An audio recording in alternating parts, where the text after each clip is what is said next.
Vamos a empezar con las sesiones que están a mi cargo respecto a la teoría del delito.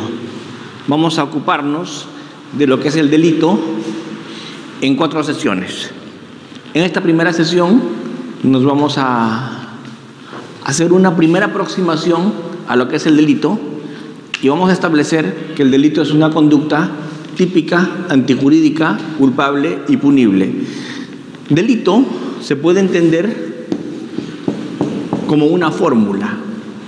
Delito es igual a conducta o acción más tipicidad, más antijuricidad, más culpabilidad y más punibilidad.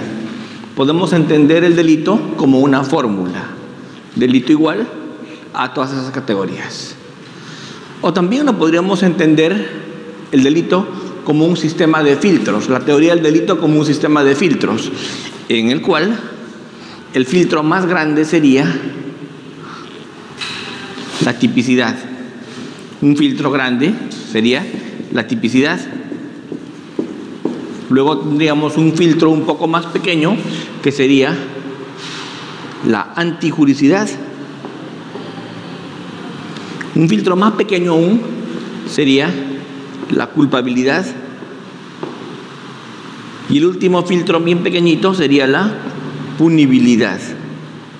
Con lo cual, si la conducta es capaz de pasar por todos esos filtros, la conducta será delito. Una conducta que pasa por el filtro de la tipicidad, por el filtro de la antijuricidad, por el filtro de la culpabilidad y de la punibilidad y llega al final de los filtros, esa conducta será delito. Entonces, el delito lo podemos entender o como un sistema de filtros o como una fórmula. Si lo entendemos como una fórmula, la fórmula del delito será delito igual culpabilidad, conducta más tipicidad, más antijuricidad, más culpabilidad, más punibilidad. De todas las categorías del delito, la categoría más grande, la categoría más amplia, la categoría fuerte es la tipicidad. Si me preguntan cuál es la categoría del delito más grande, cuál es la categoría del delito más fuerte, de hecho que es la culpabilidad. Porque es una categoría, la culpabilidad, dentro de la teoría del delito, la categoría más grande, la categoría más amplia es la tipicidad. Porque en la tipicidad vamos a estudiar casi todas las figuras que conocemos. En la tipicidad vamos a estudiar la tipicidad objetiva, la tipicidad subjetiva. En tipicidad se estudia, dentro de la tipicidad objetiva, la causalidad, la imputación objetiva, los elementos del tipo, que son elementos normativos, los elementos descriptivos. La tipicidad, como veremos, es la categoría más grande. En tipicidad se estudia sujetos, y si estudiamos sujetos tenemos que estudiar autoría y participación. En tipicidad se estudia elementos, como habíamos visto. En tipicidad se estudia concursos de delitos, iter criminis, tentativa. Gran parte del Código Penal está destinado a estudiar tipicidad. Por eso es que de todas las categorías del delito, la tipicidad es la categoría más amplia, la categoría más grande. Concluyendo, ¿qué es el delito? Es una acción o es una conducta típica, antijurídica, culpable y punible. Eso es el delito. Empecemos con la primera definición de la tarde. ¿Qué es acción? ¿Cuándo hay acción? Hay acción. La acción, sin duda, es, vamos a definir qué cosa es conducta. La conducta puede ser una acción o la conducta puede ser una omisión. La conducta es una acción cuando hablamos de un hacer y puede ser una omisión cuando hablamos de un no hacer. Para el derecho penal es relevante tanto las conductas de acción como las conductas de omisión. Se puede cometer un delito a través de un hacer haciendo algo, o se puede cometer un delito a través de un no hacer. Las dos formas, comisiva y omisiva, valen para cometer un delito. Sin embargo, antes de entrar en detalle en cuándo hay una acción y cuándo una omisión, tenemos que establecer que hay supuestos en los cuales no hay conducta. Y cuando no hay conducta cuando no hay voluntad y cuando no hay conciencia. Porque la conducta tiene que ser, la conducta es voluntaria y consciente. Por lo tanto, si no hay voluntad y no hay conciencia, ni siquiera hay conducta. Y si no hay conducta, ya no seguimos analizando las demás categorías de la teoría del delito. Porque para analizar si esa conducta es típica, y si la conducta siendo típica es antijurídica, y así sucesivamente, primero tenemos que establecer si hay una conducta, porque hay supuestos en los cuales ni siquiera hay conducta. ¿Cuándo no hay conducta? Cuando no hay voluntad o cuando no hay conciencia. Porque la conducta tiene que ser voluntaria y consciente. Si no hay voluntad o no hay conciencia, no hay conducta. Ejemplo, ¿cuáles son los supuestos de ausencia de conducta o ausencia de acción? La fuerza física irresistible, los estados de inconsciencia y los actos reflejos.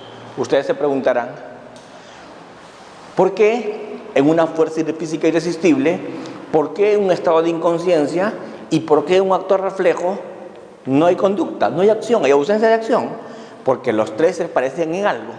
En los tres no hay voluntad. En una fuerza física irresistible no hay voluntad. La fuerza física irresistible obedece a un acto ajeno a la voluntad. Y tampoco hay voluntad cuando hay un estado de inconsciencia, porque una persona que está inconsciente no tiene voluntad y tampoco tiene conciencia, y un acto reflejo tampoco es un movimiento voluntario. Por lo tanto, en estos supuestos no hay conducta. Y si no hay conducta, ya no seguimos analizando si hay tipicidad, antijurídica y culpabilidad. Porque para que haya tipicidad tiene que haber conducta. Y no hay conducta cuando no hay voluntad y no hay conciencia. Muy bien. Dicho esto, seguimos avanzando ya a lo que me interesa más, que es cuando estamos ante estas categorías que vamos a estudiar ahora. Yo les había dicho, la categoría más grande del delito es la tipicidad. La tipicidad, comúnmente la conocemos como la descripción que está en el Código Penal de algún tipo penal.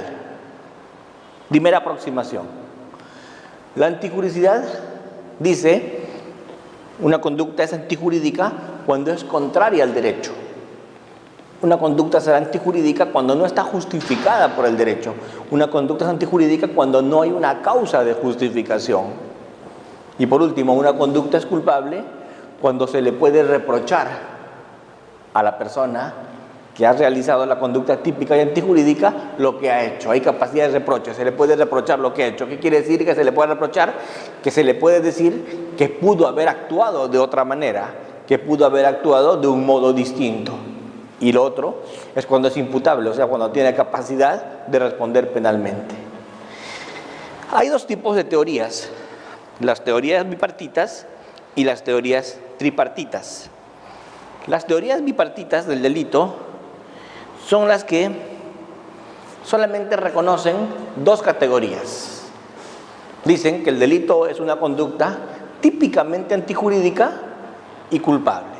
En las teorías bipartitas, la antijuricidad y la tipicidad es un todo. con lo cual la tipicidad será los elementos positivos del tipo y la antijuricidad será los elementos negativos del tipo. Es un todo. Y la otra categoría, la culpabilidad. Por eso son las teorías bipartitas. Reconocen solamente estas dos categorías: antijuricidad y culpabilidad. Las teorías tripartitas, que son las más conocidas, nos hablan de tres categorías.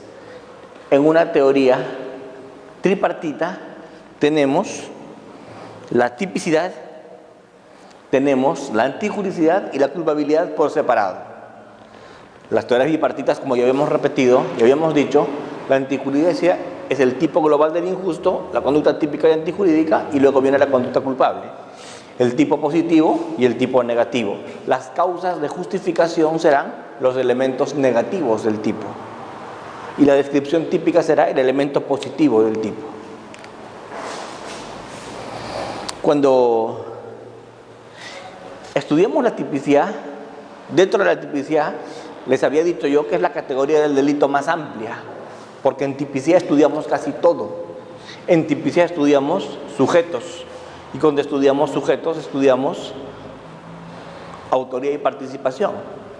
Luego estudiamos el objeto material, la conducta típica, los elementos normativos, los elementos descriptivos de la conducta descrita. Acá estudiamos en tipicidad objetiva si esa conducta típica causó o no un resultado, y estudiamos imputación objetiva. En tipicidad subjetiva vamos a estudiar el dolo, la culpa, y no está puesto acá, pero también va la finalidad o la tendencia interna trascendente. Eso se estudia en la parte subjetiva. Muy bien. En este momento yo me quiero detener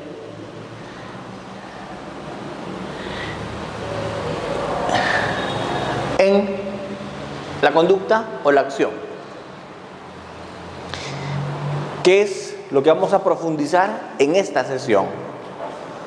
La acción supone un hacer o un no hacer. La conducta puede ser un hacer o la conducta puede ser un no hacer. Por lo tanto, los delitos se pueden realizar o por acción o por omisión. Un delito puede ser de acción o un delito puede ser de omisión.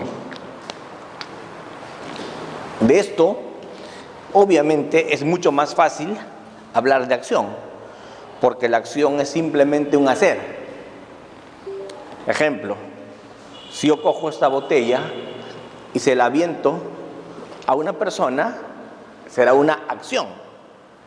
Pero si yo veo a la persona que está convulsionando en el suelo, que tiene un ataque de alguna enfermedad, tiene un ataque de epilepsia y no lo auxilio y me voy de frente, eso será una omisión. Por lo tanto, un delito se puede cometer tanto por una acción como por una omisión. La omisión puede ser de dos tipos. La omisión puede ser una omisión pura o una comisión por omisión, también conocida como omisión impropia. La omisión es el no hacer. Ya habíamos hablado. La acción es un hacer y la omisión es un no hacer. Con la acción hablamos de un hacer y con la omisión hablamos de un hacer. Pero esta omisión, este no hacer, puede ser de dos tipos. La omisión puede ser una omisión pura o puede ser una comisión por omisión, también conocida como en doctrina como omisión impropia. Comisión por omisión y omisión impropia quiere decir lo mismo. La omisión impropia. Lo importante es las diferencias entre ambas figuras, las diferencias entre una omisión pura y una comisión por omisión, que es lo que voy a mirar a continuación.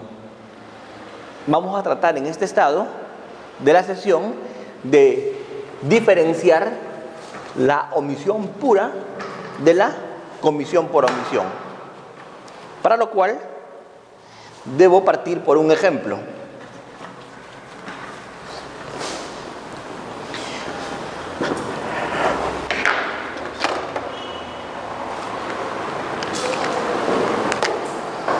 Yo les había dicho que la omisión puede ser de dos clases. La omisión, o sea, un no hacer, puede ser de dos clases.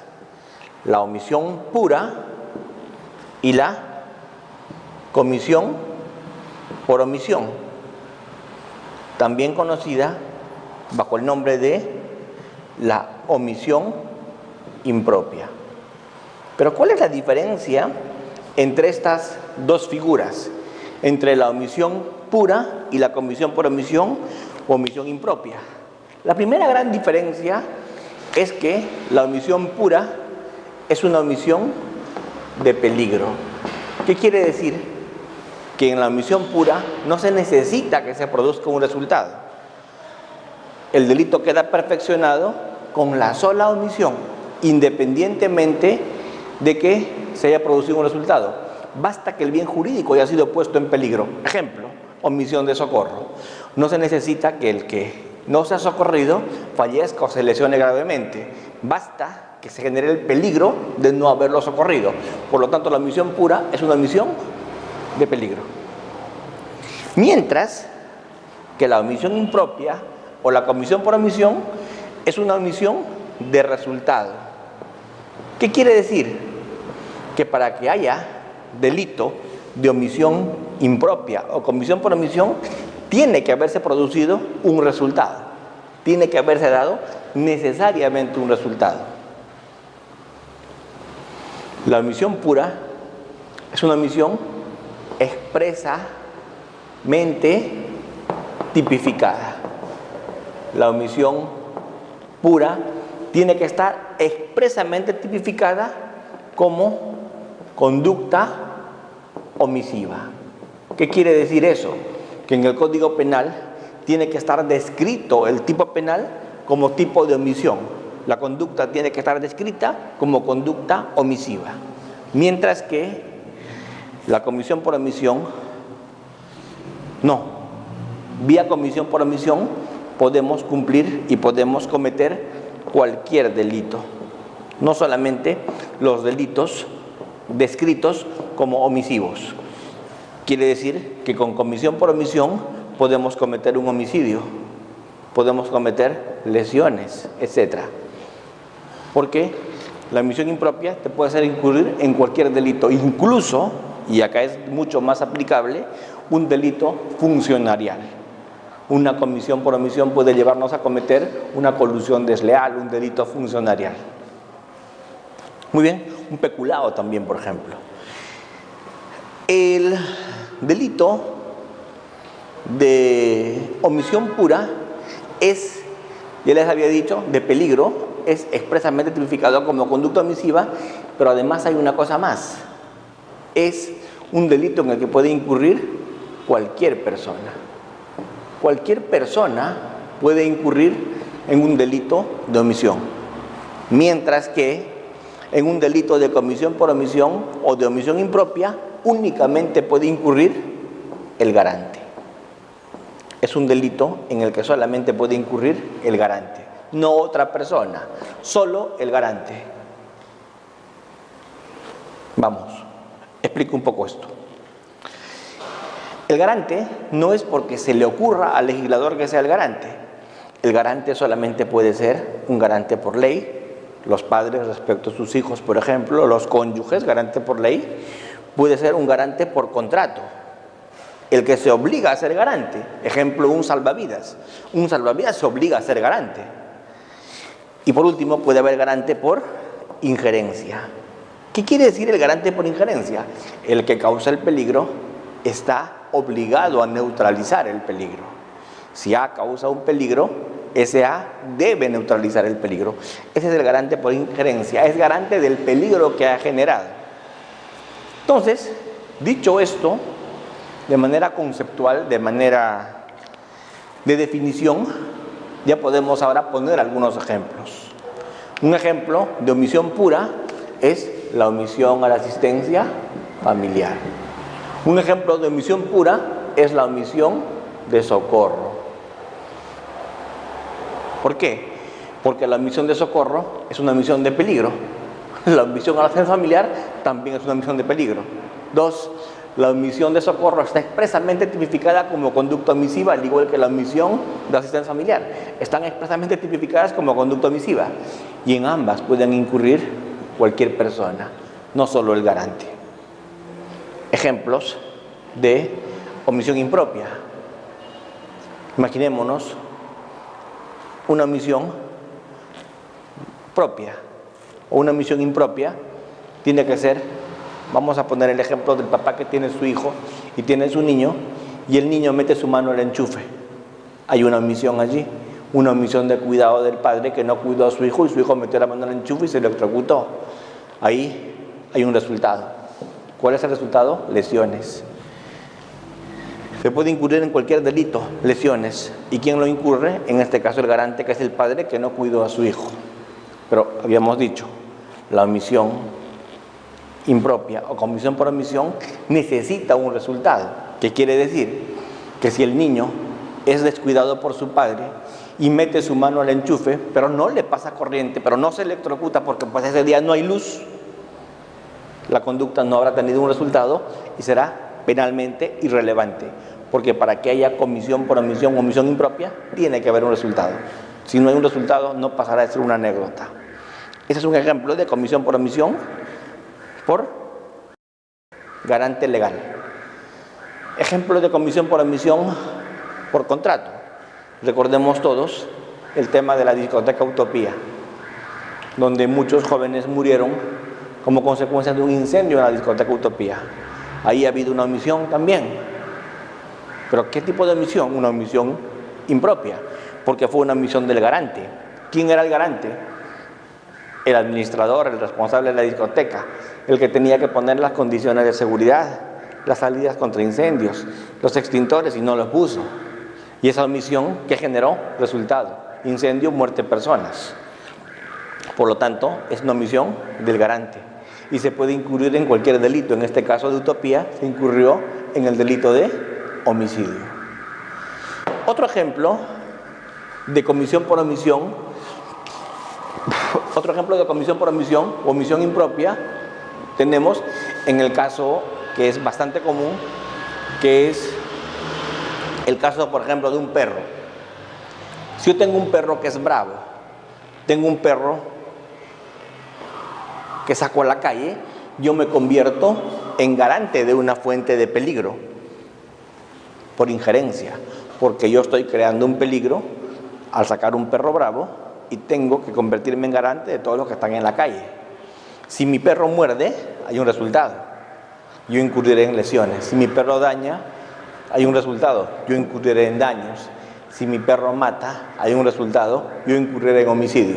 Después discutiremos si es un homicidio simple, un homicidio culposo o de repente un homicidio con dolo eventual, según las circunstancias. Entonces, lo que yo quiero que ya quede claro es que un delito se puede cometer o por acción, mediante un hacer, o por acción, vamos a decir mejor conducta, mediante un no hacer.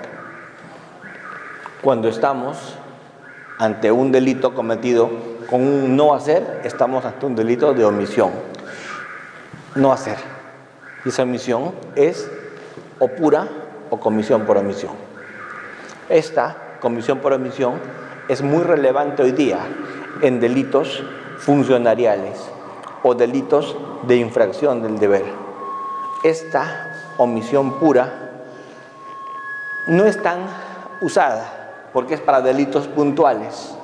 Es una omisión de peligro y tiene que ser expresa, con lo cual esta omisión pura está en el modelo, está en el código, pero no es tan usada. La omisión más importante, la omisión que nos debe merecer especial atención, es la comisión por omisión o la omisión impropia. porque esta nos permite incurrir en cualquier delito, porque esta es una omisión de resultado y esta es una omisión del garante.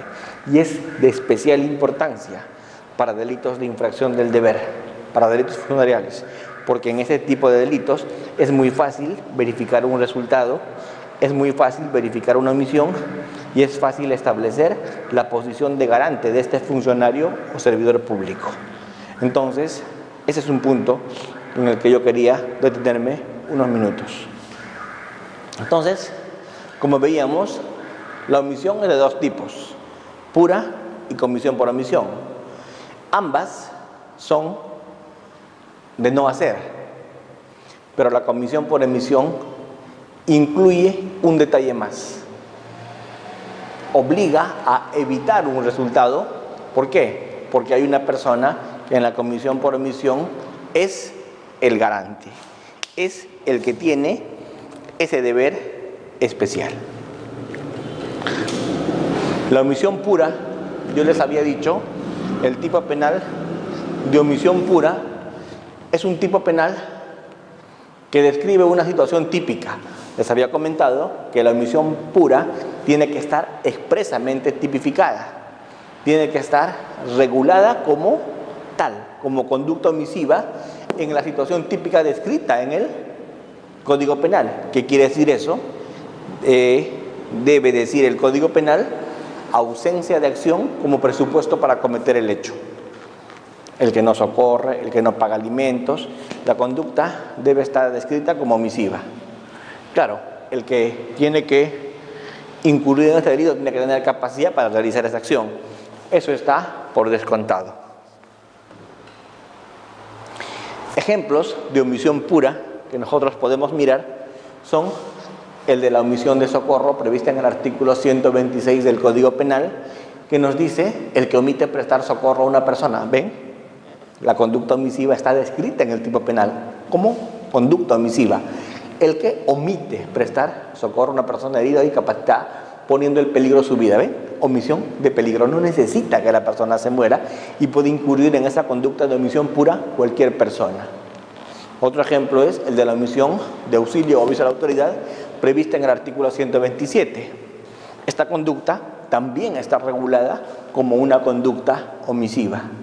Esta conducta también está regulada como una conducta omisiva y dice, el que encuentra a un herido o a cualquier otra persona en estado grave inminente y, la palabrita, omite, prestarle auxilio inmediato o se abstiene del aviso a la autoridad, será reprimida con,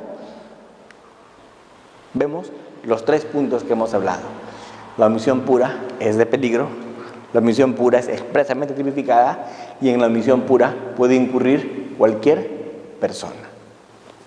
Estas omisiones pueden ser cometidas por cualquier persona, no solo por el garante. Están expresamente tipificadas como conducta omisiva y son omisiones de peligro. Distinto es lo que acontece con la comisión por omisión, también conocida como omisión impropia. Con la comisión por omisión, también conocida como omisión impropia, la situación es diferente. Porque en esta comisión por omisión, también conocida como omisión impropia, tenemos, como ya les había comentado, el primer punto tiene que ver una posición de garante. Segundo, esa omisión, esa ausencia de acción, tiene que haber sido la causa del resultado. Tiene que haber causado un resultado. Y por último, ese agente, ese sujeto activo, tiene que haber podido evitar ese resultado por su condición de garante.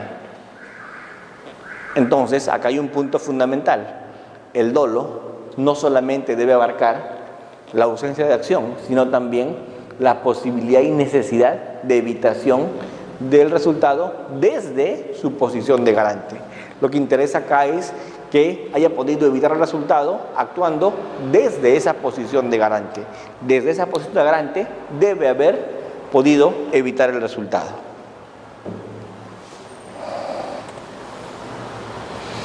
En la omisión impropia o comisión por omisión, es fundamental la posición del garante. Yo les había dicho, no es uno garante cuando se le ocurra, uno es garante en situaciones muy puntuales. Les había comentado, ley, contrato o injerencia. Y acá vamos a ver algunos ejemplos de cuando una persona tiene la posición de garante. Un ejemplo en el que una persona tiene una posición de garante es el caso, por ejemplo, de cuando alguien de forma voluntaria se pone en esa posición, o cuando alguien controla cierta fuente de peligro, cuando se ha creado ese riesgo. Ejemplo, el tema de un salvavidas. Si una persona se compromete a trabajar como salvavidas en una piscina, automáticamente se compromete a neutralizar todos los peligros que puedan haber en esa piscina por un contrato, porque él está asumiendo voluntariamente esa posición de garante. El tema familiar es un tema legal. Los padres son garantes respecto de sus hijos cuando estos son menores, así como hay deber de garante entre los cónyuges. Las comunidades de peligro también hacen una situación de garante, por ejemplo, cuando varias personas intervienen en una actividad peligrosa, por ejemplo, en alpinismo, están obligados a socorrerse los unos respecto de los otros. El tema de la injerencia, habíamos hablado bastante. La injerencia tiene que ver con quien provoca un peligro, está obligado a neutralizar. Si alguien provoca un peligro, ese alguien que provoca un peligro debe neutralizar el peligro porque lo ha provocado. El que provoca el peligro debe neutralizarlo. ¿Eso cómo se llama? Eso se llama injerencia. ¿Qué es la injerencia? La obligación que tiene la persona que ha creado el peligro de neutralizar ese peligro. Si Juan Pérez creó la fuente de peligro, Juan Pérez tiene que neutralizar. Ejemplo, si en este momento se me ocurre hacer un asado, para lo cual pongo leña, hago una fogata y hago el asado, estoy creando un peligro al prender fuego.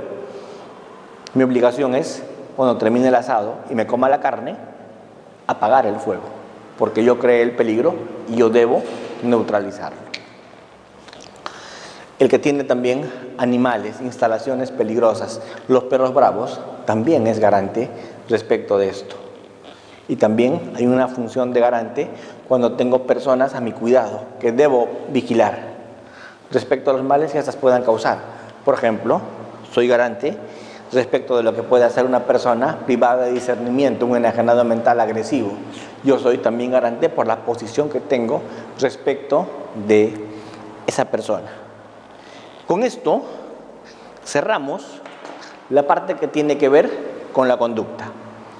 La parte que tiene que ver con la conducta, que ya en estas alturas de la exposición debería quedar clara como que el primer elemento que tenemos que estudiar en materia penal es la conducta. Solamente para refrescar, solamente para hacer un recordaris, vamos a en este momento decir que el primer elemento de estudio, el primer elemento de análisis va a ser la conducta. Y esa conducta puede consistir, como les habíamos dicho, en una acción o en una omisión. Y esa omisión puede ser una omisión pura o propia, o una comisión por omisión o omisión impropia. Esta conducta, que puede ser una acción o puede ser una omisión, es el primer aspecto que tenemos que estudiar en teoría del delito. Porque solo una conducta, que es conducta, puede ser conducta típica.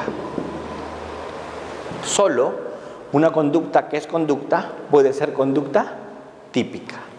Entonces, esa conducta, en algunos supuestos, no es conducta. Y cuando no es conducta, habíamos explicado ya que no era conducta cuando estábamos ante una falta de voluntad o ante una falta de conciencia, porque había quedado claro ya que la conducta era voluntaria y consciente. Si no había voluntad o no había conciencia, simplemente no había conducta, porque estaríamos ante una fuerza física irresistible, ante un estado de inconsciencia o ante un acto reflejo. Y si estamos ante un acto reflejo, una fuerza física irresistible, un estado de inconsciencia, simplemente no hay conducta. ¿Por qué? Porque no hay voluntad y porque no hay conciencia. Porque toda conducta tiene que ser voluntaria y consciente. Hasta acá, lo que es conducta. ¿Qué es lo que sigue en teoría del delito? Cuando yo ya verifiqué que hay conducta, o sea, ya me queda claro que hay conducta porque hay voluntad y porque hay conciencia, y ya me queda claro que esa conducta es o de acción o de omisión, ya tengo el primer elemento en teoría del delito, que es la conducta. Lo que tengo que verificar a continuación es el nexo causal. Si esa conducta fue la causa del resultado. El siguiente nivel de análisis es verificar si esa conducta que ya identifiqué, si esa conducta que ya precisé, causó o no un resultado. ¿Y cuándo sé que una conducta causó o no un resultado? Cuando hay una relación de causa-efecto. Y esto solo lo voy a saber con las únicas teorías de causalidad que están vigentes hoy día, porque en materia de causalidad hoy día están vigentes las teorías naturalísticas, que son las únicas que hasta la fecha se mantienen, porque esas teorías individualizadoras de la causa próxima, de la causa adecuada, ya hoy día están en desuso.